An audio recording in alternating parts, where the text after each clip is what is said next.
안녕하십니까. 예, 메리츠화재 기업영업 1부에 근무하고 있는 노재환 과장이라고 합니다. 예, 앞서 2시간의 교육 내용이 사실은 이 중대재해처벌법의 핵심 내용인 것 같습니다. 법 제도 취지에 맞춰서 충분히 이제 사전에 대비를 해주시고, 그다음 만에 하나 사고가 발생했을 때에는 이제 중대재해배상책임보험을 통해서 이제 금전적인 위험을 좀 대비하실 수가 있을 텐데요. 이 시간에 이 보험 제도에 대해서 좀 설명을 드리도록 하겠습니다. 저희 메리츠화재하고 삼성화재 그리고 현대해상에서 지금 공제조합의 이제 공제사업팀과 좀 협업을 해서요. 기존의 영업배상책임보험, 또 근제보험, 또 단체상해보험 이런 공제 상품들을 운영을 하고 있습니다. 그리고 작년 12월에 이제 신규 공제 상품 중대재해배상책임 공제 상품을 런칭을 했습니다. 법 시행은 작년 1월 초부터 이렇게 법이 시행이 됐었는데 작년 말에 이제 가입 수요도 검토를 하고 이제 중대재해처벌법의 적용 대상인지 여부를 검토를 해서 작년 12월에 이제 런칭을 하게 된 것이고요. 처음엔 이제 가입률을 좀 저조했습니다만 올해 이제 상반기를 거치면서 이제 가입 문의 또 이제 보험료 문의도 이제 많아졌고요. 최근에는 이제 월에 한 20개 업체 정도 이제 좀 실제적으로 가입이 좀 이루어지고 있는 상태입니다. 앞서 들으신 것처럼 이제 내년 1월에는 이제 중대재해처벌법의 적용 대상 사업장이 대폭 확대가 되기 때문에 예, 관심 있으신 분들 좀 잘 설명 들어주시면 감사하겠습니다. 자료는 사실 법 제도에 대해서 그리고 이제 여러 가지 것들을 좀 포괄적으로 준비를 했었습니다. 그런데 앞선 2시간에 이제 너무 설명을 잘 해주셨기 때문에 겹치는 부분은 좀 생략을 하고 이제 보험의 필요성하고 이제 보험에서 보장되는 사항에 대해서 예, 좀 중점적으로 설명을 드리도록 하겠습니다. 예, 관련된 뉴스들입니다. 그 앞선 2시간의 이제 교육 내용도 이제 핵심은 이제 그거라고 봅니다. 산업재해 사고는 절대 발생해서는 안 된다. 예. 그런데 아무리 이제 준비를 잘 하신다고 하더라도 워낙 이제 전기공사업의 경우에는 고소 작업도 많고요. 또 감전사고 위험도 항상 있기 때문에 사고를 100% 예방하는 거는 예, 어려운 부분이 맞습니다. 그리고 사고가 발생한다 하더라도 조금 이제 좀 세부적으로는 사고가 발생한다고 하더라도 중대재해처벌법은 피해가야 합니다. 중대재해처벌법에서는 이제 과도하게 경영주나 사업주의 이제 책임을 부과하고 있기 때문에 그 부분은 좀 피해 가야 될 것 같습니다. 예, 이 부분은 앞서서 이제 설명드리신 온유 파트너스 판결 났을 때의 이제 보도된 기사 내용입니다. 작년 12월에 이제 중대재해배상책임 공제 상품을 런칭했다고 말씀을 드렸는데 이 작년 12월에 런칭을 하면서 저희가 검토했던 부분 2가지가 있어서 예, 현행 이제 적용 사업장 기준에서 이 2가지를 좀 간단히 설명을 드리겠습니다. 설명 들으셨던 것처럼 현재는 이제 50인 이상 상시 근로자가 있는 사업장이나 건설공사의 경우에는 50억 원 이상의 건설공사 시행업체가 적용 대상이라고 들으셨을 텐데요. 지금 우리 회원사들은 대부분이 전기공사업을 운영 중이시고 전기공사업인 경우에 이 중대재해처벌법의 적용 대상인 건설업에 포함되는지 여부를 검토를 했었습니다. 자체적으로 이제 외부 법무법인에 의뢰를 해서 검토도 진행하는 동시에 이제 고용노동부 관련 자료들도 저희가 검토를 했었는데 종합적으로 고용노동부 유권 해석상으로 전기공사업은 이제 건설업에 포함된다는 이제 유권 해석을 확인을 했고요. 그 근거로서 한국표준산업분류상으로 전기공사업은 이제 건설업으로 분류가 되기 때문에 50억 원 이상의 정기공사업을 하시는 경우다라고 하면은 현행 기준에서 중대재해처벌법의 적용 대상이 되실 수 있는 걸로 저희가 검토를 했었습니다. 두 번째로 올해 초에 이제 한전에서 발주하는 단가공사가 이제 대규모로 있었는데요. 그랬을 때에 여기에서 얘기하는 50억 원의 기준점을 무엇으로 볼 것이냐를 검토를 했었습니다. 고용노동부에서 발간한 중대재해처벌법에 관련된 자료상으로 보면은 한전 배전단가공사의 경우에는 이제 전체 계약 금액을 기준으로 50억 원이 넘는다라고 하면 중대재해처벌법의 적용 대상이 될 수 있는 것으로 검토를 했었습니다. 이런 경위로 저희가 작년 12월에 이제 공제 상품을 신규로 런칭하게 된 것이고요. 무엇보다 중요한 거는 현재는 이 부분에 그냥 50억 원 이상의 이제 정기공사업을 하시는 경우가 많지는 않으시겠지만 내년 1월 이후로는 5인 이상 상시근로자 사업장에 전면적으로 확대 적용되기 때문에 이 뒤에 설명을 좀 잘 들어주시면 감사하겠습니다. 이 부분은 이제 처벌 사항이고요. 앞에서 설명 들으셨던 바와 같습니다. 이 부분은 사실은 보험의 기본은 위험에 대비하는 것입니다. 경제적인 위험에 대비하는 것이지만 이 부분은 중대재해처벌법에 있어서는 이 부분이 형사적인 판결 그리고 양의 많고 적음에 영향을 미칠 수 있는 그런 측면이 있어서 좀 소개를 해드리고자 합니다. 사고가 발생했을 때에 이제 대법원에서는 형의 많고 적음을 정할 때에 피해자 측에 처벌 불원 의사 표시가 있었는지, 좀 더 실무적으로는 합의가 되고 보상 합의가 이루어지고 그리고 피해자 유족 측에서 탄원서를 제출하였는지 여부를 통해서 그 형의 많고 적음을 이제 결정하는데 고려 요소로 삼고 있습니다.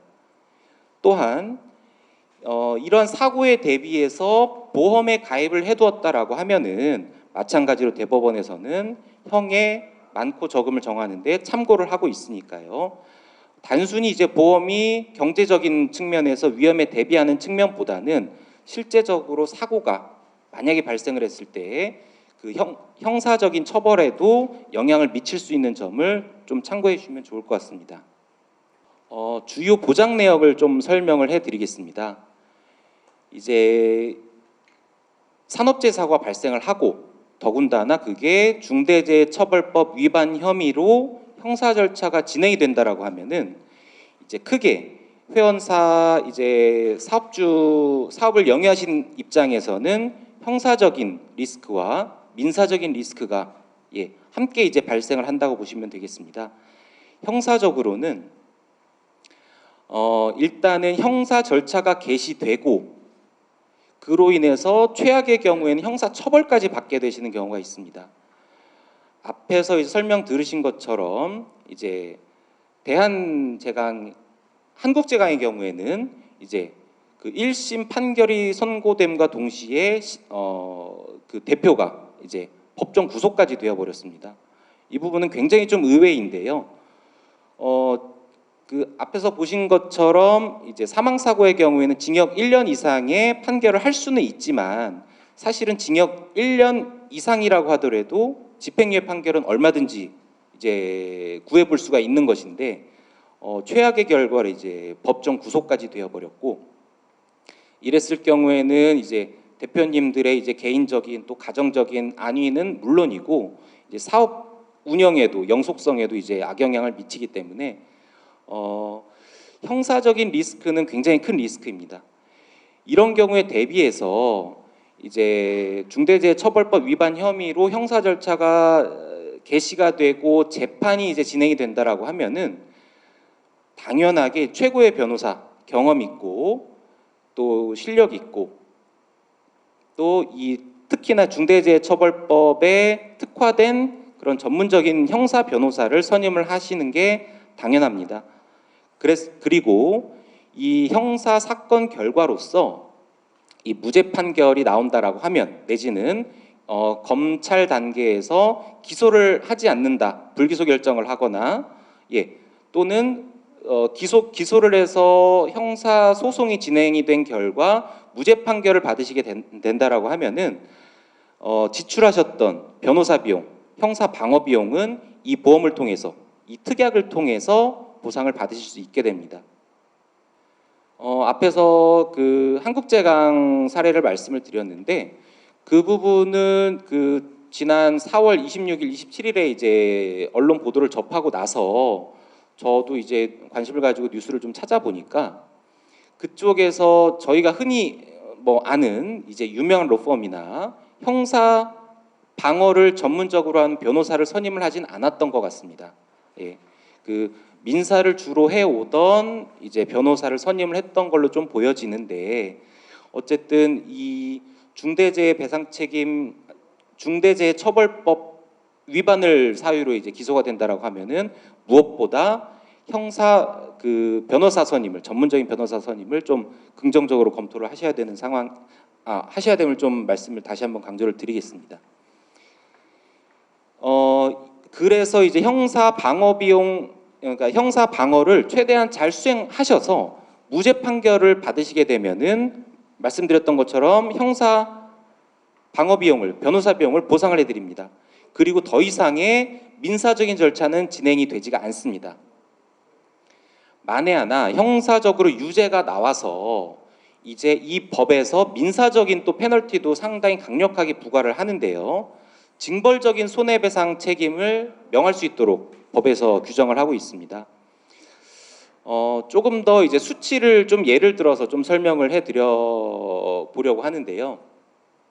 가정적으로 30대 초반, 30세의 이제 젊은 근로자가 작업 중에 사망을 한다라고 했을 때를 가정을 해보겠습니다.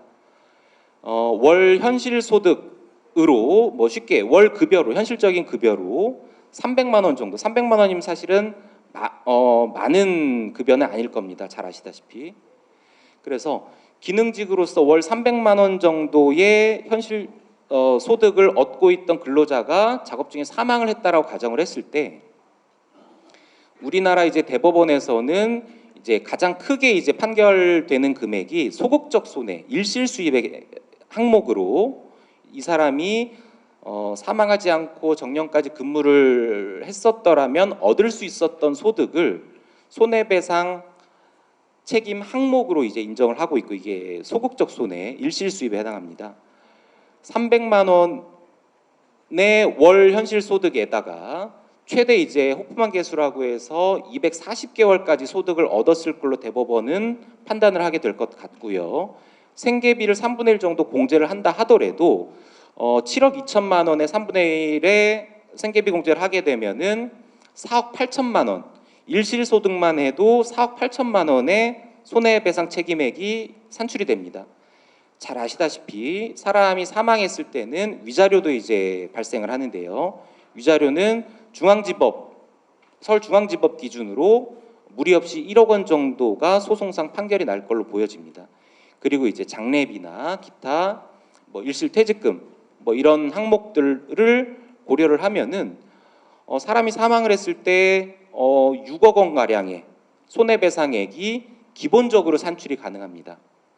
제가 기본적인 손해배상 책임이라고 말씀을 드리는데 그 부분은 이제 이 법에서 중대재해처벌법에서 얘기하는 징벌적 손해배상 책임과 좀 구분지어서 설명을 드리고자 함이고요.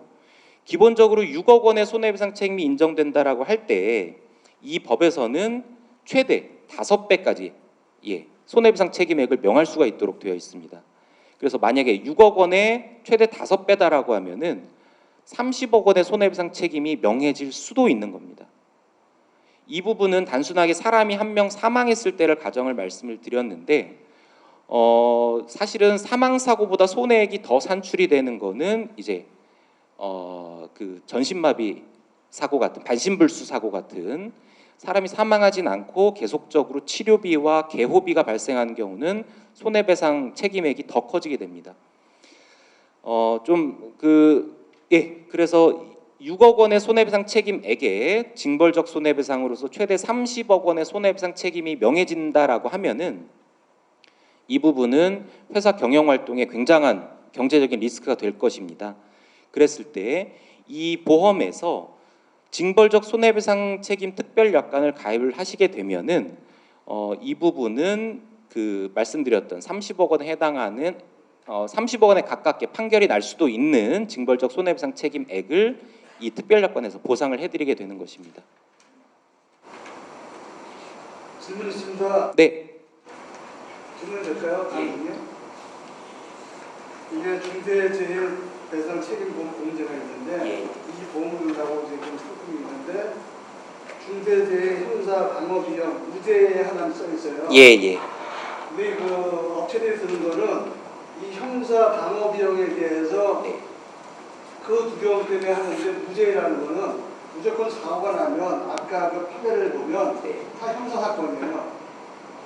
1%도 이긴 적이 없고 사고가 나면 벌금형이나 구속이 되는데 그거에 대해서 가장 중요한 거 고입 여기 민사소송의 불법적 중대사고 이거는 우리가 산재나 근재보험에 대해서 다 들어있는 상태예요.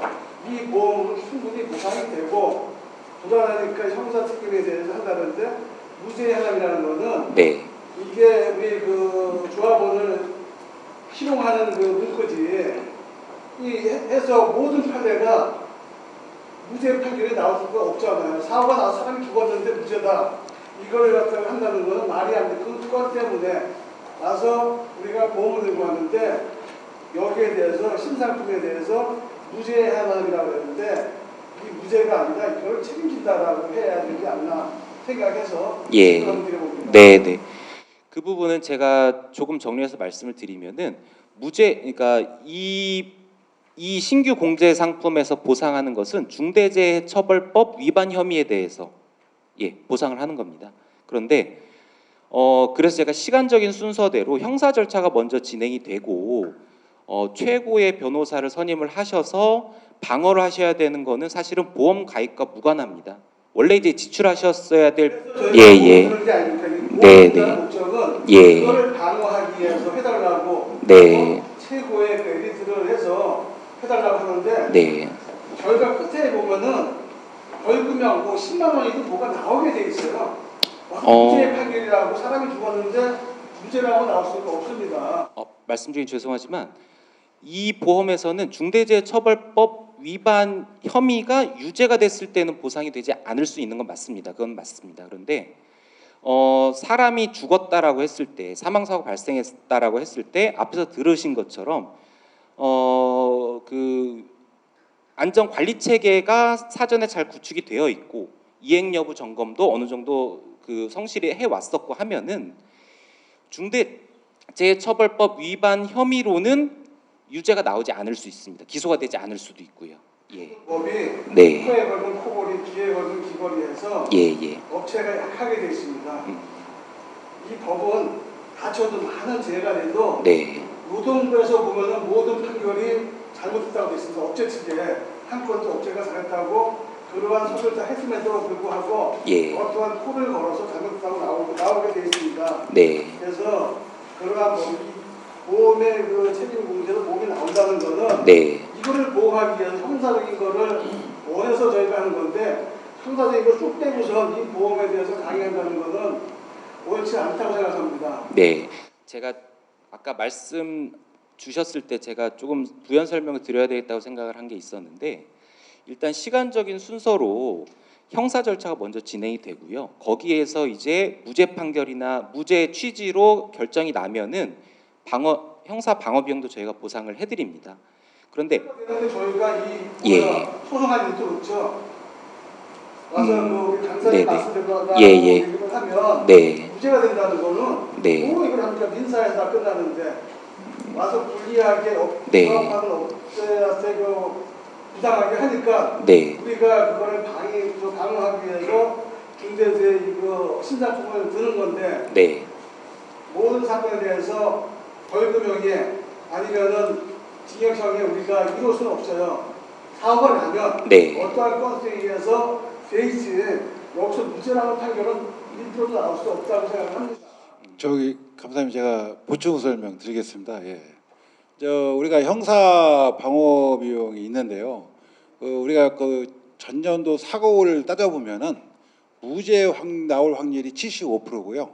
유죄 확률이 나오는 25% 이게 프로테인 추정 그게 우리도 파악해봤습니다. 파악했는데 맞습니다. 뭐 형사 방어비 꼭 무죄라는 단서 조건이 조금 저희보다도 조금 어필은 있어요. 어필은 있는데 이 무죄도 뭐 1심에서 끝나는 게 아니라 최고 3심까지 최종심까지 그때 뭐 유죄 나왔을 때도 막그 형사 방어 비용이 예를 들어 사구당 100억 했을 때는 최고한도 30억까지 그 비용이 나오잖아요. 그렇다 하면은 나중에 그 형사 방어 비용으로 큰 로펌 회사 변호사도 살 수 있어가지고 최대로 우리가 최종심까지도 한 번은 해볼 만한 거잖아요, 이게요. 예. 그래서 어차피 예. 돈을 받아가니까 손해볼 일이 없어요. 예. 그러니까는 이 보험상품 제가 드리는 말씀은 예. 이 무죄가 아니라 형사 사건도 한다라고 고인면책에서 한다라고 예. 그렇게 해서 추진해달라는 거예요. 상품을 만들 때 돈을 더 받더라도 이 상품에 대해서 이건 무용지물한 그 상품이라는 그런 제가 말씀드린 겁니다.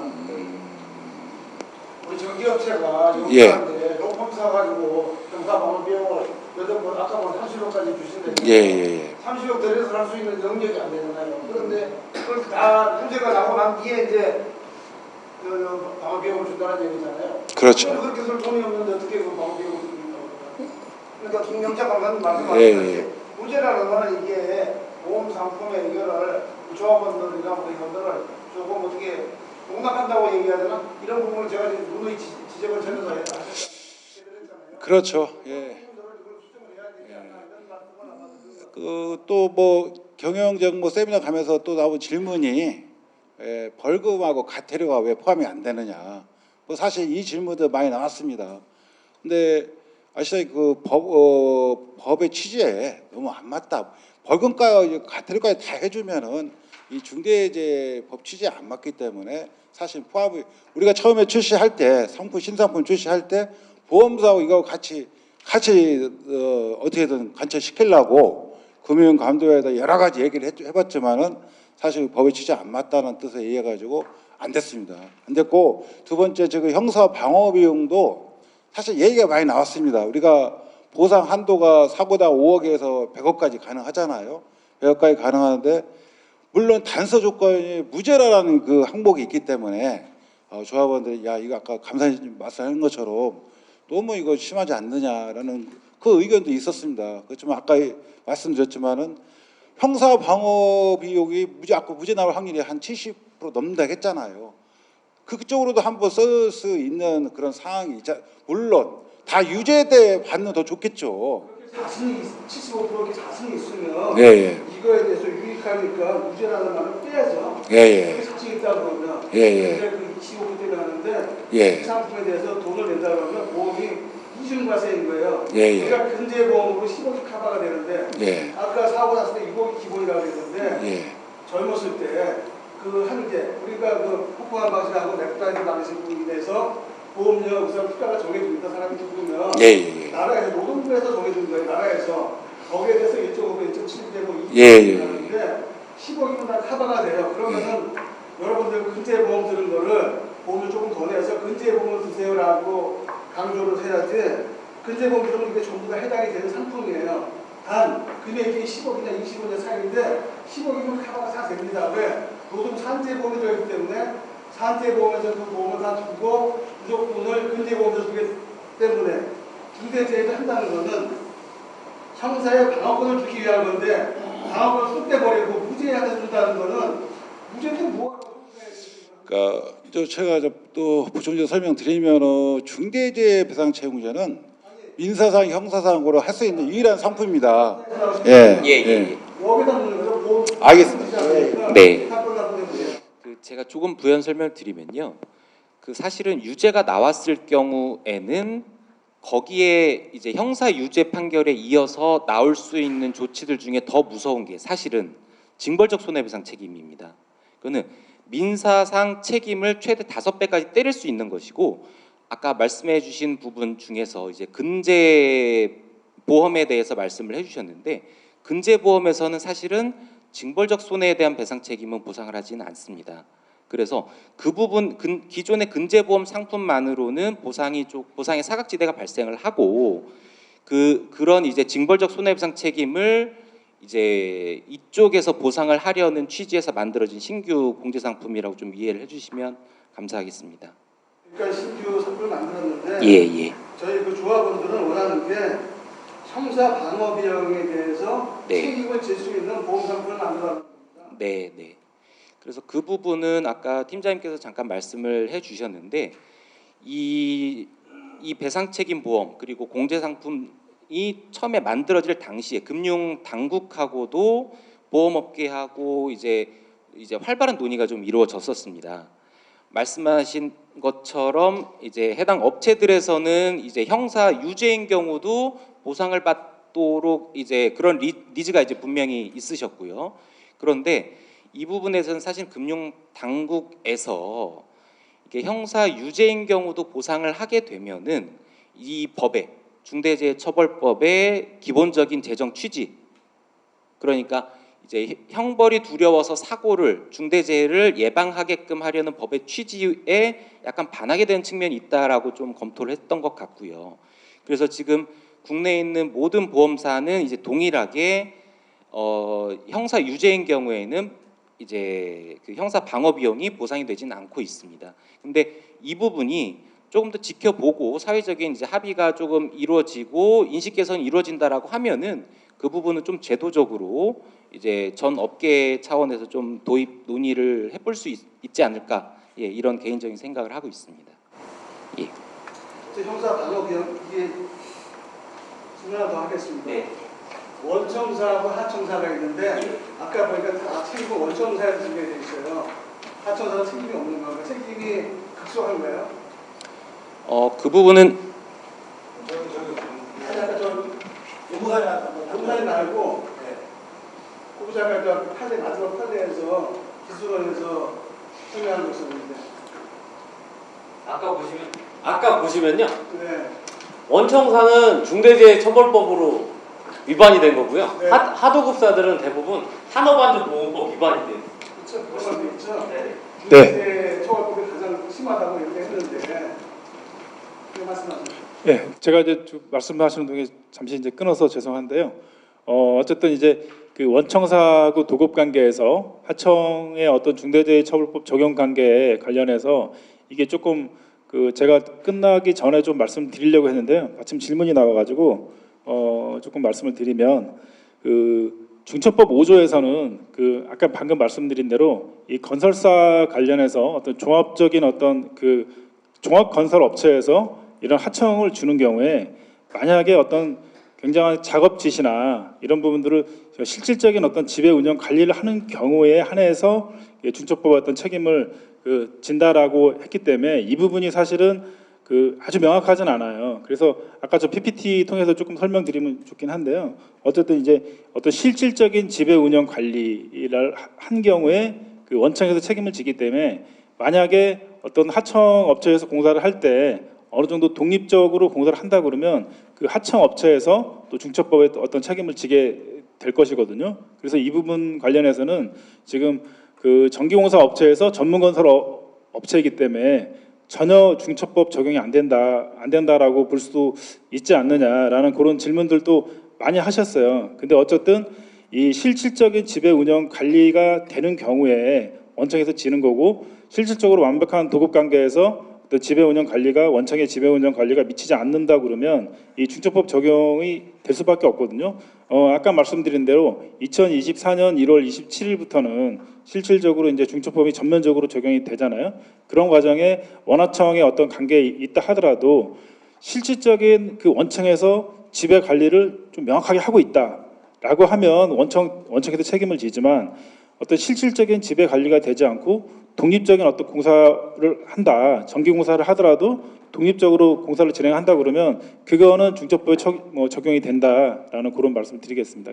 그래서 이게 아직 실질적인 어떤 지배 운영 이 부분이 판례로 해석되지는 않았어요. 그러나 어쨌든 이제 그 노동부 어떤 행정 해석이나 이런 부분으로 나오긴 했지만 이 부분이 조금은 앞으로도 조금 그 논란이 소지가 있을 것 같지만 어쨌든 공사를 작업 지시나 이런 부분을 구체적으로 받지 않고 독립적으로 공사를 진행한다 그러면 그 부분은 이제 실질적인 어떤 지배 운영 관리를 받지 않는다고 봐야 되고, 그렇다고 보면은 이 전기공사 업체에서 그 공사 하청을 받아서 하는 경우에도 실제로는 이제 그 중처법의 어떤 적용을 받을 수 있다라고 그렇게 보시면 될 것 같습니다. 예, 질문에 어떤 답이 좀 되셨는지 모르겠습니다. 그리고 이제 지금 아까 그 감사님께서 지금 그 질문을 좀 하셨는데요. 그 중처법 관련해서 또 지금 그 보험사 이 과장님께서 그 설명한 내용 끝나고 중처법 관련해서 질의 사항이 있으시면 제가 좀 답변을 좀 해드리도록 하겠습니다. 네. 예, 준비한 내용 조금 더 마저 설명을 드리겠습니다. 그리고 주요 보장 내용은 이제 세 번째가 민사상 법률 배상 책임입니다. 이 부분은 아까 말씀해 주신 것처럼 그 업체에서 가입을 하실 때에 민사상 기본적인 손해배상 책임액에 대해서 이 보험에서 보상을 받으실 건지 안 받으실 건지 선택을 하시도록 되어 있습니다.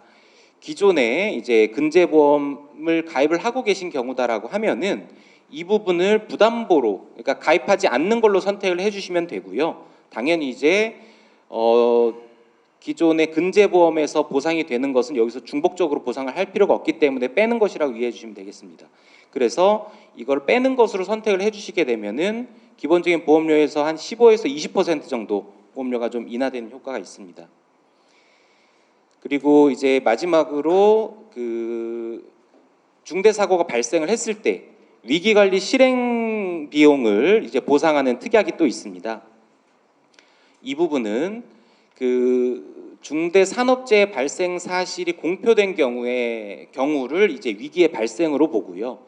그랬을 때에 위기의 영향을 관리하거나 최소화하려는 목적의 컨설팅, 외부 법무법인이나 아니면 적절한 언론 대응기관 이런 곳을 통해서 컨설팅 비용을 지출하시는 경우에 보상을 해드리고, 사죄 광고나 그 사죄 광고 게재 비용, 그리고 필요에 따라서 위로금이나 위문품 비용 등을 지출하실 경우에 보상을 해드리는 그런 특별 약관입니다.